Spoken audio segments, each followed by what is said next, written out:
జలవనరుల శాఖ మంత్రి నిమ్మల రామానాయుడు నియోజకవర్గ ప్రజలందరికీ కృతజ్ఞతలు తెలిపారు. జలవనరుల శాఖ మంత్రి నిమ్మల రామానాయుడు మొదటిసారిగా యలమంచిలి మండల పర్యటనలో భాగంగా ఆర్యపేటలో అంబేద్కర్, బాబు జగజ్జీవన్ రావు విగ్రహాలకు షెల్టర్ నిర్మాణం చేపట్టిన పనుల్లో కార్మికులతో కలిసి పనిచేశారు. ఈ సందర్భంగా మంత్రి మాట్లాడుతూ తనను 3 సార్లు గెలిపించిన నియోజకవర్గ ప్రజలందరికీ కృతజ్ఞతలు తెలిపారు. తనను అభిమానించే బడుగు బలహీన వర్గాల వారికి ఎప్పుడూ అండగా ఉంటారని అన్నారు. తాను అభిమానించే అంబేద్కర్, బాబు జగజ్జీవన్ రావు విగ్రహాలకు సంబంధించిన షెల్టర్ను మొదటిసారిగా నియోజకవర్గంలో పనులను ప్రారంభిస్తున్నట్లు తెలియజేశారు. ఈ కార్యక్రమంలో అనేక మంది అభిమానులు, కార్యకర్తలు పాల్గొన్నారు.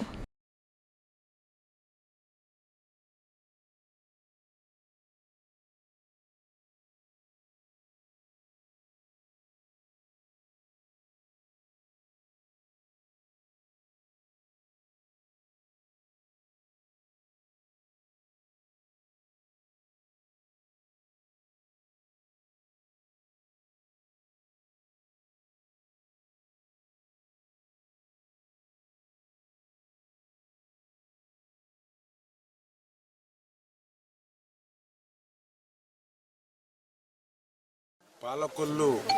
శాసనసభ చరిత్రలో 3వసారి 68,000 ఓట్ల మెజారిటీతో గెలిపించినటువంటి నా నియోజకవర్గ ప్రజలందరికీ కూడా ముందుగా పేరున కూడా హృదయపూర్వకమైనటువంటి పాదాభివందనాలు అందరికీ కూడా తెలియజేసుకుంటూ ఈరోజు నేను శాసనసభ్యుడిగా హ్యాట్రిక్ 3వసారి విజయం సాధించాము. ఆ రోజు 2014లో శాసనసభ్యుడిగా కానీ 2019లో ఏదైతే రాష్ట్రం అంతా కూడా మరి వైఎస్ఆర్సీపీ గాలున్నా కూడా 18,000 ఓట్లతో గెలిచిన ఈ 3 గెలుపులకి కూడా ప్రధానంగా ఏదైతే నా నియోజకవర్గంలో ఉన్నటువంటి బలహీన వర్గాలు, బడుగు వర్గాలు,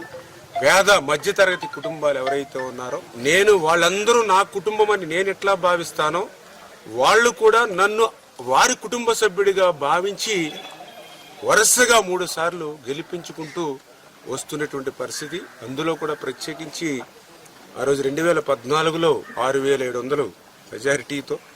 2019లో 18,000 మెజారిటీతో, 2024లో 67,945 ఓట్ల మెజారిటీతో, అంటే ఈ రకంగా ఎప్పటికప్పుడు ప్రజలు ఏదైతే నాకు ఆశీస్సులు అందజేస్తూ ఉన్నారో వారికి అనుగుణంగా నేను పనిచేసుకుంటూ వాళ్ళ ఆశీస్సులు కూడా నేను ఎప్పుడు కూడా నియోజకవర్గంలో పెంచుకుంటూ రావడం కూడా నాకు చాలా ఆనందంగా, సంతోషంగా ఉందని చెప్పి తెలియజేసుకుంటూ ఆ రకంగా ఈరోజు పాలకొల్లో 3వసారి శాసనసభ్యుడిగా గెలవడం కానీ, రాష్ట్ర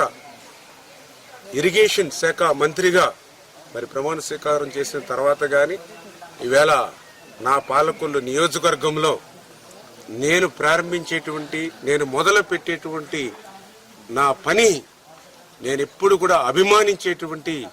నా డాక్టర్ బిఆర్ అంబేద్కర్ గారు, డాక్టర్ బాబు జగజ్జీవన్ రావు గారి వారి విగ్రహాలకి ఒక హాల్ మాదిరిగా మరి ఒక షెల్టర్ వేసేటువంటి పనితో,